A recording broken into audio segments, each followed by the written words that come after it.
So how many here remember the actual experience of your baptism? Raise your hand. The actual experience. Gosh, I'm not even seeing anybody. Maybe I'm unique. As you know, I was baptized older in a different Christian tradition. But the point is, that's typical, that almost all Catholic Christians don't remember their baptism. They may see a picture, maybe they were told about it as they grew up. And out of that, I know a number of people have said to me, what difference does it make? You don't even remember it. It's a long time ago. That's done. That's over. Get on with life. A valid question. What difference does it make? Even for you, for me, for all of us, to believe even here and now that we were baptized. I think the scriptures, and part of the reason they're put forth, as we've always said, not just to give us a historical lesson about Jesus, but to give us insights not only who Jesus is, but who we are. And in this particular gospel especially, we have the baptism of Jesus, and Jesus, in a sense, you know, he didn't need to be baptized, but he did need to show that he is in the midst of our humanity, fully like us. And reminding us, and here, this is very significant and should be thought of as a lifelong understanding. And when we forget, to remind ourselves again that what the Father said to Jesus, "You are my beloved Son, in whom I am well pleased."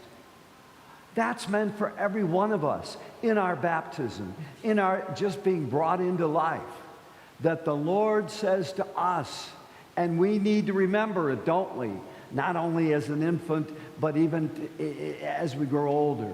To really remember our deepest identity is the Lord saying, "You are my beloved Son.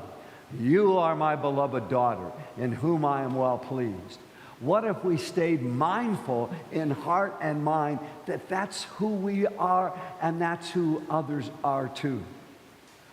When we look at that, I can think back to experiences like a lot of you know I was very involved in ministry at the University of Akron, Newman Center, the college students. A lot of times they were going through an issue at their level. I'm not sure who I am. I'm not sure what I'm about. I'm not sure where my faith is. And not that this is meant to be a simple cliche statement, but a coming to a deeper awareness. And often we had retreats, and that experience was, hey, you may not, and all of us, whatever age, know the specifics of all our identity. But can we really know, in the midst of life's ambiguity, can we really know, hey, I am a child of God. I am God's son. I am God's daughter. I am a beloved child of God. To know that in the midst of everything else, to believe that, to be centered in that, to come back to that. I've seen that too with the older people in the aging process.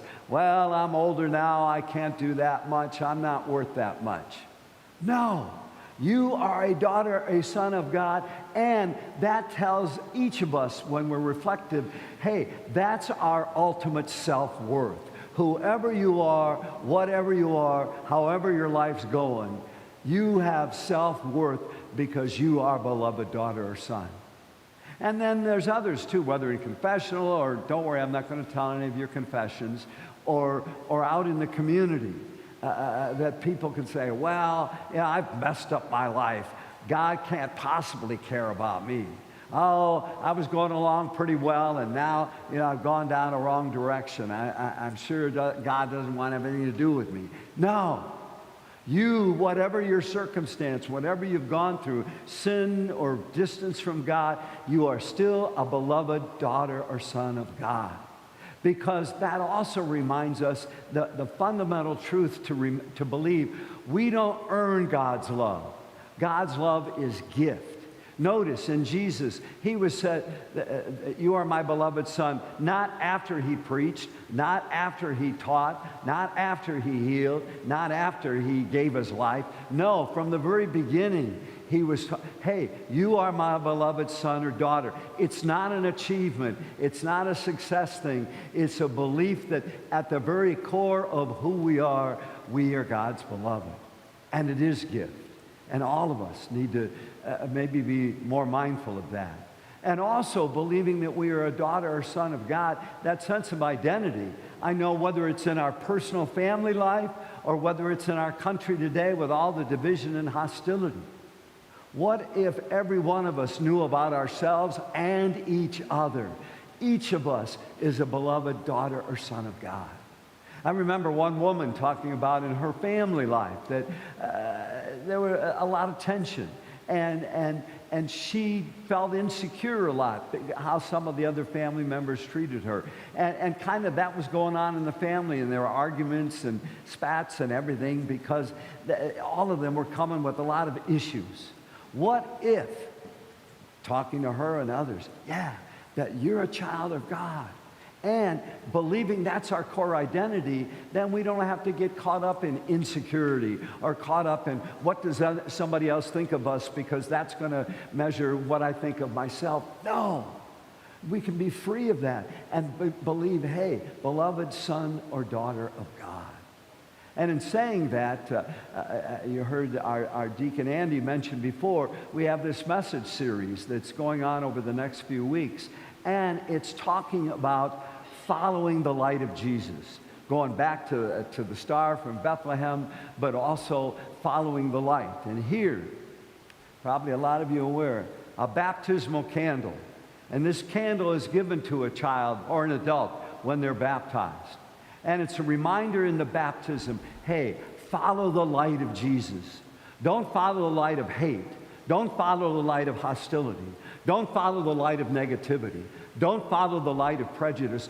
Follow the light of Jesus and look at his light and see how he lived and continues to live and how he treated everyone. And that's meant to give us not only in our baptism do we have a sense of identity. I and you and everyone, we're a child of God. We're given a sense of mission. Today in our world, we can just look around, whether it's in our hearts, whether it's in our families or community, or whether it's in our nation or world. The mission is for every one of us. How do we have that sense and bring other people that sense? Whoever you are, near or far. In fact, in that reading, St. Peter says, all people of all nations, if they're living justly, are acceptable to God. And then in a way, in every situation that we believe this and we convey it, we even communicate it. Hey, that person's a child of God. How are we seeing that person? How are we seeing one another? Is that making a difference in our life?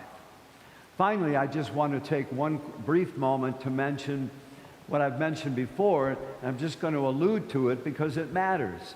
And that is that the whole issue, and I'm not going to talk at length about it, the whole issue of immigration and what we're seeing in recent days and weeks. And there's some blue papers at the exits that give an account of what the bishops have said a couple months ago, all the bishops from all over our country speaking to this issue and addressing it.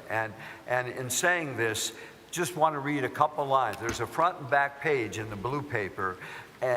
It's worth really reflecting on and reading, that reminding us, yes, this is a tough issue. Every issue comes back to, do we follow the light of Jesus? And are we trying to show that light to a world that needs that more than ever? And the bishops talk about this and basically bring up just a couple things I'll read.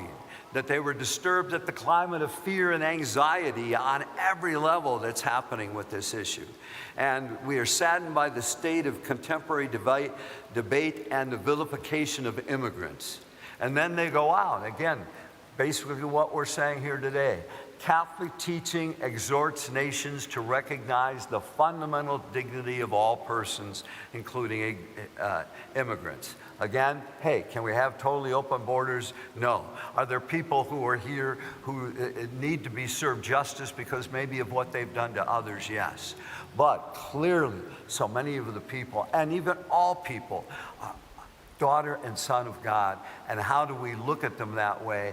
How do we respond in that way? Again, there can be a call to justice, but there's a call, first of all, the conversion to love. Finally, in mentioning that, on this form also talks about some different practical, positive ways as a country we could look at this immigration issue and respond well to it with a more comprehensive approach. Again, on the back of the paper, there are several practical suggestions there that are rooted in doing what we need to do because we need to respond. But how we respond and how we look at other people wherever they're coming from. Do we this? And you heard me say this. One of my prayers is, Lord, help me to see this person through your eyes and help me to love this person with your heart. Whether it's yourself, your family, your nation, people throughout the world. That difference, that's our core identity we want them to have, and it's our core mission to let them know who they are in God's sight. Take a quiet moment and see what we need to remember for ourselves and for how we treat others.